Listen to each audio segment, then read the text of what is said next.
ఒకరోజు ఒక గురువు తమ విద్యార్థులకు ఇలా చెప్పాడు. అందరికి ఒక్కొక్క బెలూన్ ఇచ్చి దాని మీద మీ పేరు రాయండి అని. ఇప్పుడు మీ పేరు రాసిన ఈ బెలూన్స్ అన్నిటిని హాల్లో వదిలేసి రండి అని. అప్పుడు పిల్లలందరూ గురువు చెప్పినట్టే చేశారు. తర్వాత మళ్ళీ గురువు చెప్పిండు, ఇప్పుడు ఒకే 5 నిమిషాల్లో మీ పేరు ఉన్న బెలూన్ని తీసుకొని రండి అని.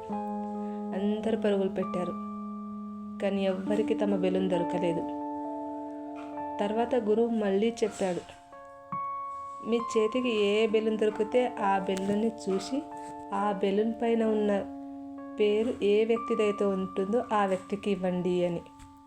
ఇప్పుడు 2 నిమిషాల్లో అందరికీ తమ బెలూన్ని దొరికింది. గురువు చెప్పాడు, మన సంతోషం కూడా ఇలాగే ఉంటుంది.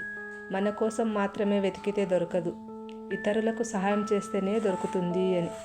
కానీ ఇప్పుడున్న ఈ ప్రపంచంలో చాలా సెల్ఫిష్గా ఉన్నారు. సెల్ఫిష్నెస్లోనే తమ సంతోషాన్ని వెతికించుకుంటున్నారు. కానీ ఇతరులకు సహాయం చేస్తేనే మనకు సంతోషం అనేది దొరుకుతుంది. మరి నేను చెప్పిన విషయం గురించి మీరేమంటారు?